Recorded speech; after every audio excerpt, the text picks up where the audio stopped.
British rule in Egypt was an embarrassing example of the imperial establishment's failure of imagination. It ended in dignity, no end of a lesson. The description of the geopolitical fiasco of the last gasp of gunboat diplomacy in 1956. Since then, what Joel Katz has called historical amnesia seems to have set in among the British elite. By that I mean that there is a kind of conscious and deliberate willingness to forget the British failure in the Middle East. I should add, though, that that's not prevailed among scholars, but in the general sort of consciousness among the interested public and among even perhaps among policymakers, I would call there's sort of a real historical amnesia. Well, what kind of failure was it, and what were the consequences? From the beginning, the British motives in the Middle East were what I call a muddle.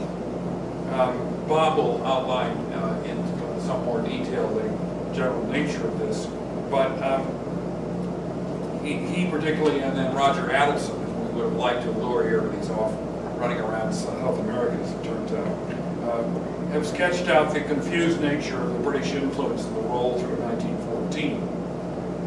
The First World War dramatically changed the geopolitics of the area, and in 1919, a stunning array of worldwide commitments that the British had now acquired at the end of the war, coupled with strikingly reduced funds and emerging nationalist movement, made the management of the empire a very, very difficult set of tasks.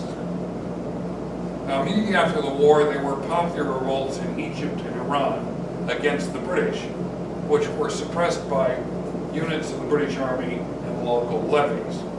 Now, what the British knew, though, right away was the British Army, most of the British Army who were drafted and brought into the area were going to be sent home, and they had to devise a new system. So between 1919 and 1922, in concert with the French, that is, they had parceled the area out, who were granted paramount rule in Syria and Lebanon, the British carved out Palestine, Transjordan, now Transjordan, but then, and Iraq in the Fertile Crescent, from a region long under Ottoman Turkish control. And British power and influence in the Middle East reached its apogee, its height. I'm sure most of you know that they were essentially the dominant force in the Ottoman Empire in general, and certainly in Istanbul, financially as well as politically. And they had established throughout from the 1750s on, as in their back and forth to India, various kinds of usually indirect control in the Persian Gulf. There's a lot of other fascinating stuff that happened, but we have time for it at the moment.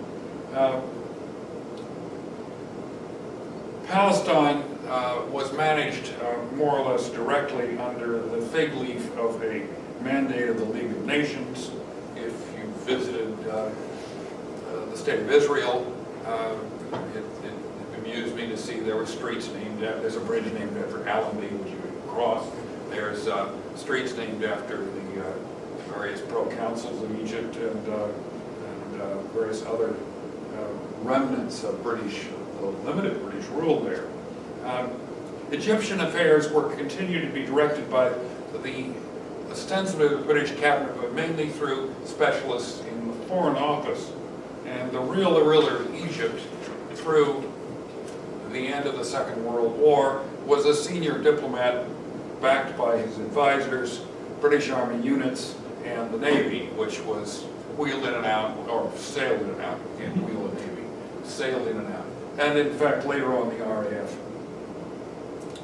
Pliant rulers in Egypt and prominent politicians were manipulated and bullied right through this period. And it was, British were right from the beginning of their rule in 1882. If the rule was a problem. They had various names for it. It began as a Khedive, which is a strained Persian title, and technically, and then eventually became king. But at all times, if they would manipulate him, he had to take the advice of the British advisors on the scene.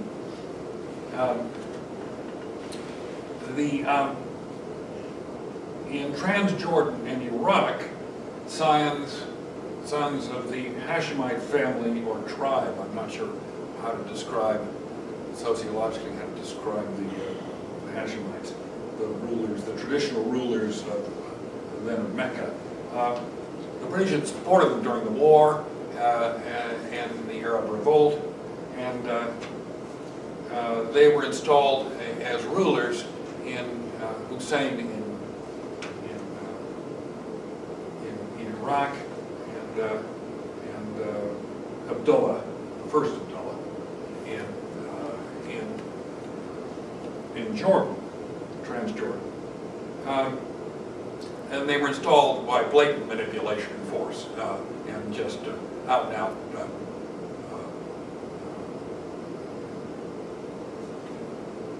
fraud, really. Gertrude Bell, who is one of the most interesting characters of a series of British administrators in this period, wrote, and she was called the Uncrowned Queen of Iraq, wrote, one paper says, she's writing to a relative, quite rightly, that we had promised an Arab government with British advisors and have set up a British government with Arab advisors. It's really, it's almost sort of Oxford epic in prose. But anyway, throughout the 1920s, the British struggled to maintain their primacy in the Middle East through a combination of a manipulation of the local elites and military force, all on the cheap. Air control, a euphemism for area or terror bombing, was developed, coupled with local levies, local soldiers, in Iraq as a method of suppressing revolts and incursions from northern Arabia and then putting down rebel tribes. It was subsequently expanded to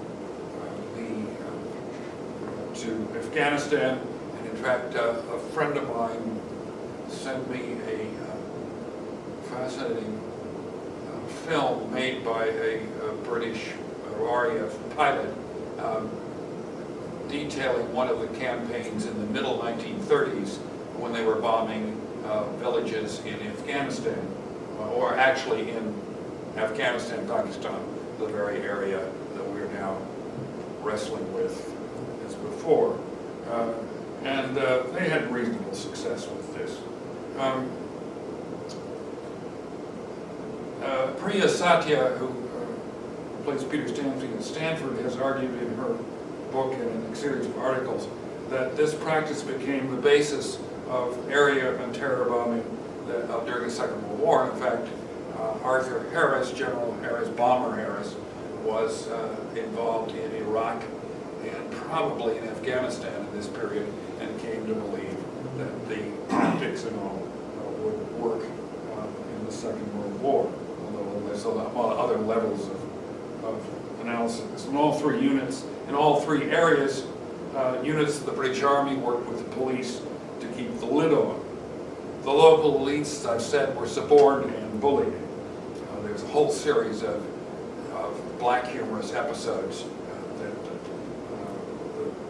are still sometimes worth reading.